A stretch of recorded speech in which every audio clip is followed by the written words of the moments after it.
সকলকে শুভেচ্ছা জানিয়ে শুরু করছি বাংলাভিউ সারাদিনের খবর। প্রতিদিনের মতোই আপনাদের সাথে সরাসরি যুক্ত হয়েছি আমি শ্রাবণী তালুকদার। এই অনুষ্ঠানের মাধ্যমে আমরা আপনাদেরকে জানিয়ে দেওয়ার চেষ্টা করি সারাদিনে ঘটে যাওয়া কিছু গুরুত্বপূর্ণ ঘটনা সংক্ষিপ্ত রূপে। চলুন জেনে নেওয়া যাক আজ সারাদিনের কিছু গুরুত্বপূর্ণ খবর। ঝগড়া হয়েছিল মায়ের সঙ্গে, এর জেরে লাশ হতে হলো 3 বছরের শিশুকে। প্রতিবেশী নারী রাহুলকে হত্যা করে একটি সুটকেসের মধ্যে ভরে খাটের নিচে রেখে দিয়েছিলেন। লাশটি পচে দুর্গন্ধের সৃষ্টি হলে সোমবার 18 এপ্রিল ভোর রাতে লাশটি বাঁশঝাড়ের মধ্যে ফেলে দেন ঘাতক নারী। ওই নারীর নাম পূর্বতী রানী দাস। তিনি সুনামগঞ্জের দিরাই জেলার শ্যামারচর থানার দিগেন্দ্র দাসের স্ত্রী। তার হাতে প্রাণ যাওয়া শিশু রাহুল দাস নবীগঞ্জ জেলা জগন্নাথপুর গ্রামের রুবেল দাসের ছেলে। সোমবার সকাল 9টার দিকে মহানগরীর মদিনা মার্কেট এলাকার কালীবাড়ি সবুজবাগ আবাসিক এলাকার এ ব্লকের দেবের কলোনির পাশের বাঁশঝাড় থেকে রাহুলের লাশ উদ্ধার করা হয়। লাশ উদ্ধারের 1 ঘন্টার মধ্যে চাঞ্চল্যকরী হত্যাকাণ্ডের রহস্য উন্মোচন করেছে জালালাবাদ থানা পুলিশ। পরে উদ্ধার করা হয় হত্যাকাণ্ডের পর লাশ গুম করে রাখায় ব্যবহৃত সুটকেস সহ বেশ কয়েকটি আলামত। এই ঘটনায় রাহুলের বাবা বাদী হয়ে সিলেটের জালালাবাদ থানায় হত্যা মামলা দায়ের করেছেন। এই মামলায় শিশু রাহুলকে ঘাতক পূর্বতী রানী দাসকে গ্রেফতার দেখানো হয়েছে এবং আজ মঙ্গলবার আদালতে প্রেরণ করা হবে। জালালাবাদ থানার অফিসার ইনচার্জ মোহাম্মদ নুরুল খান হুদা বলেছেন, হত্যাকাণ্ডের বিষয়টি তদন্তে নেমে প্রাথমিকভাবে পুলিশ জানতে পারে কালীবাড়ি এলাকার দেবের কলোনিতেই আলাদা দুটি পরিবারে দুটি কক্ষে ভাড়া থাকতেন পূর্বতী দাস এবং রাহুল দাসের মা রুমা দাস। দুদিন আগে শিশু রাহুল দাসের মায়ের সঙ্গে পূর্বতী দাসের তুচ্ছ ঘটনা নিয়ে কথা কাটাকাটি হয়। এরই জের ধরে সকালে রুমা দাসের শিশু সন্তানকে বাসায় ডেকে নিয়ে শ্বাসরোধ করে হত্যা করেন পূর্বতী রানী দাস। সিলেটে কাস্টমারদের সঙ্গে প্রতারণা করেছে জুতার শোরুম বাটা। এই অপরাধে নগরের জিন্দাবাজারস্থ লন্ডন ম্যানশনের বাটার শোরুমকে 5,000 টাকা জরিমানা করেছে জাতীয় ভোক্তা অধিকার সংরক্ষণ অধিদপ্তর সিলেট বিভাগীয় কার্যালয়। জানা যায়, জিন্দাবাজারস্থ লন্ডন ম্যানশনের নিচতলার বাটার শোরুমে বেশিরভাগ জুতার মধ্যে কোম্পানি নির্ধারিত দাম উল্লেখ নেই। এছাড়াও অনেক জুতার দোকানের পক্ষ থেকে টেম্পারিং করে নিজেদের মতো করে দামের স্টিকার 2 থেকে 3 গুণ অতিরিক্ত মূল্যে কাস্টমারদের কাছে বিক্রি করা হচ্ছে। আজ মঙ্গলবার 19 এপ্রিল বেলা 2:30টার দিকে অভিযান চালিয়ে বিষয়টি হাতে হাতে ধরে ফেলেন ভোক্তা অধিকার সংরক্ষণ অধিদপ্তর সিলেট বিভাগীয় কার্যালয়ের ভ্রাম্যমাণ আদালত। ওই সময় দোকানের মালিককে 5,000 টাকা অর্থদণ্ড প্রদান করা হয়। অভিযানে নেতৃত্ব দিয়েছেন ভোক্তা অধিকার সংরক্ষণ অধিদপ্তর সিলেট বিভাগের কার্যালয়ের সহকারী পরিচালক শ্যামলপুর কায়স্থ। হবিগঞ্জের চুনারো ঘাটে ভুয়া সাংবাদিক সহ 2 জনকে গ্রেফতার করেছে পুলিশ। সোমবার দিবাগত রাতে উপজেলার ঝিকুয়া এলাকা থেকে গোপন সংবাদের ভিত্তিতে অভিযান চালিয়ে তাদেরকে গ্রেফতার করা হয়। এই সময় তাদের কাছ থেকে 34 বোতল ফেন্সিডিল এবং মাদক সরবরাহের কাজে ব্যবহৃত প্রেস লেখা একটি মোটরসাইকেল জব্দ করা হয়। চুনারুঘাট থানার ওসি মোহাম্মদ আলী আশরাফ জানিয়েছেন, গ্রেফতারকৃতরা মাদক কেনাবেচার সাথে জড়িত।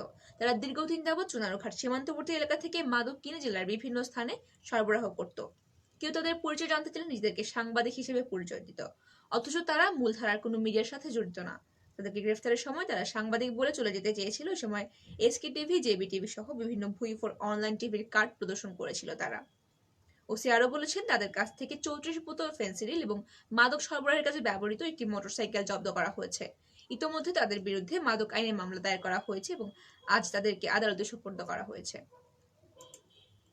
সিলেট মহানগরীর আখালিয়া এলাকায় সাইফুর রহমান সুমন নামে 26 বছর বয়সী এক যুবকের ঝুলন্ত লাশ উদ্ধার করেছে পুলিশ। সোমবার 18 এপ্রিল রাত 8টার দিকে আখালিয়া নোয়াপাড়ার বন্ধন সিএ বাসা থেকে যুবকের লাশটি উদ্ধার করা হয়। সুমন সুনামগঞ্জ জেলার জগন্নাথপুর উপজেলার সাদিপুর গ্রামের আশিকুর রহমানের ছেলে। তিনি আখালিয়ার নোয়াপাড়ায় থাকতেন। সিলেট মেট্রোপলিটন পুলিশের এসএমপি অতিরিক্ত উপকমিশনার বিএম আশরাফুল্লাহ তাহির জানিয়েছেন, সোমবার রাত 7টার দিকে স্থানীয়রা পুলিশে খবর দিলে জালালাবাদ থানার একদল পুলিশ নোয়াপাড়ার বাসার নিচতলার রুম থেকে জানালার গ্রিলের সঙ্গে সুমনের গলায় ফাঁস দেওয়া অবস্থায় তার ঝুলন্ত দেহ দেখতে পান।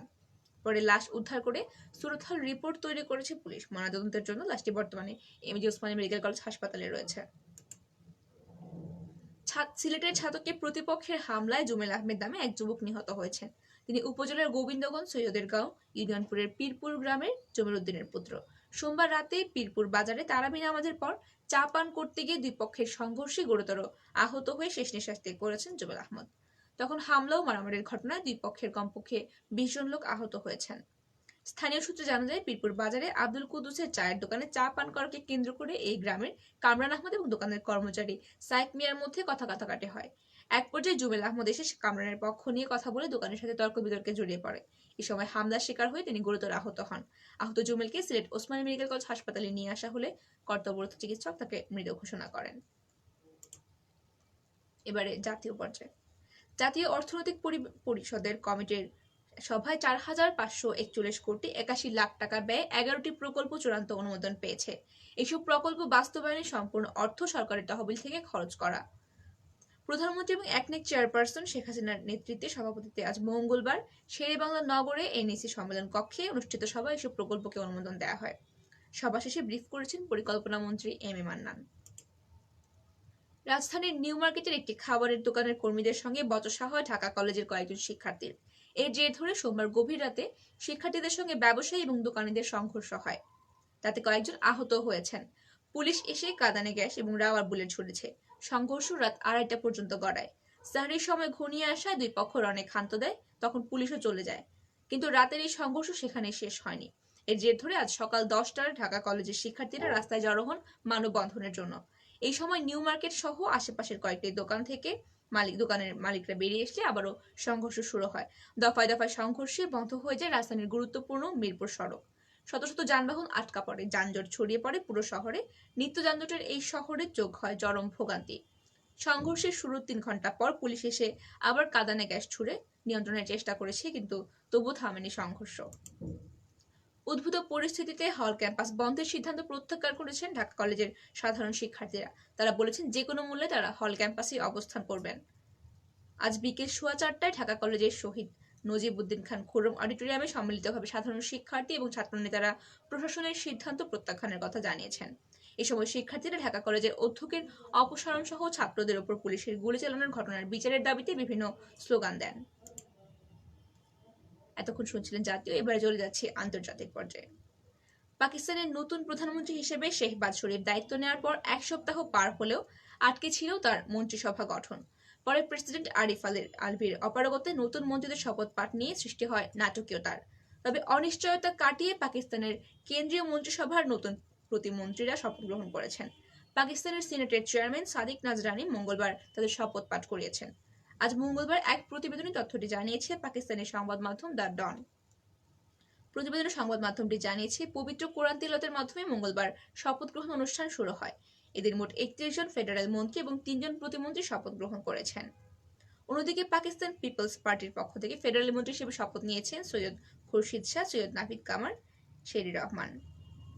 উল্লেখ্য, সোমবার পাকিস্তানের নতুন মন্ত্রিসভার সদস্যদের শপথ নেওয়ার কথা থাকলেও দেশটির প্রেসিডেন্ট আরিফ আলভি বেঁকে বসেন। তিনি শপথ পড়াতে অস্বীকৃতি জানানোর পর মন্ত্রীদের শপথ গ্রহণ পিছিয়ে দেওয়া হয়। এই পরিস্থিতিতে মঙ্গলবার মন্ত্রিসভার নতুন সদস্যদের শপথ বাক্য পাঠ করান পাকিস্তানের সিনেটের চেয়ারম্যান সাদিক নাজরানি। প্রিয় দর্শক, আপনারা এতক্ষণ শুনছিলেন সারাদিনে ঘটে যাওয়া বিভিন্ন গুরুত্বপূর্ণ খবর। শেষ করার আগে জানিয়ে দেব আন্তর্জাতিক। আফগানিস্তানের রাজধানী কাবুলের পশ্চিমাঞ্চলের একটি হাই স্কুলে 3 দফা বিস্ফোরণের ঘটনা ঘটেছে। মঙ্গলবারের ওই বিস্ফোরণে বেশ কয়েকজন হতাহত হয়েছে বলে আশঙ্কা করা হচ্ছে। আফগান নিরাপত্তা এবং স্বাস্থ্য কর্মকর্তারা এই তথ্য নিশ্চিত করেছেন। ওই অঞ্চলের শিয়া হাজরা সম্প্রদায়ের উপর প্রায় হামলা চালিয়ে থাকে জঙ্গি গোষ্ঠী ইসলামিক স্টেট আইএস এবং আরো বিভিন্ন সন্ত্রাসী গোষ্ঠী। কাবুলের কমান্ডারের মুখপাত্র খালিদ জাদরান বলেছেন, একটি হাই স্কুলে 3 দফা বিস্ফোরণের ঘটনা ঘটেছে এবং বেশ কয়েকজন শিয়া মুসলিম হতাহত হয়েছেন বলেও আশঙ্কা করা হচ্ছে।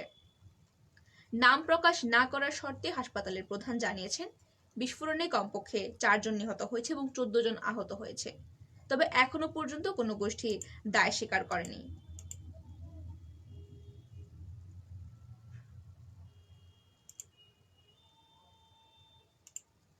আরব আমিরাতের ভিসা নীতিতে পরিবর্তন এসেছে, থাকছে বিশাল সুযোগ।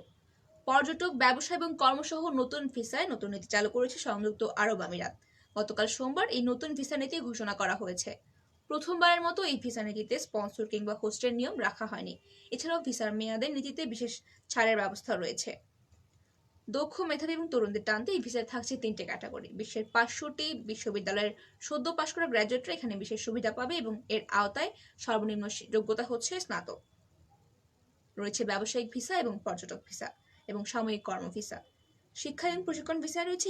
এই ভিসার ক্ষেত্রে বিশ্ববিদ্যালয়, শিক্ষা কিংবা গবেষণা প্রতিষ্ঠান, সরকারি কিংবা বেসরকারি প্রতিষ্ঠান স্পন্সর হতে হবে। সাথে শিক্ষা বা প্রশিক্ষণের ধরন এবং মেয়াদ সম্পর্কে বিস্তারিত জানতে হবে। এবং পর্যটক ভিসা রয়েছে 5 বছর মেয়াদি। মাল্টিপল পর্যটক ভিসাতেও আরো স্পন্সর লাগবে না।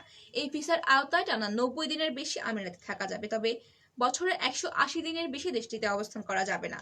$4000 বা তার সমপরিমাণ মুদ্রা কারো ব্যাংক অ্যাকাউন্টে ভিসা আবেদনের আগের 6 মাস ধরে থাকলে তিনি সুযোগ পাবেন। সুপ্রিয় দর্শক শ্রোতা, আপনারা শুনছিলেন সারাদিনের বিভিন্ন গুরুত্বপূর্ণ খবর। এতক্ষণ সঙ্গে থাকার জন্য সকলকে অসংখ্য ধন্যবাদ। সবাই ভালো থাকুন, সুস্থ থাকুন এবং আমাদের সঙ্গে থাকুন।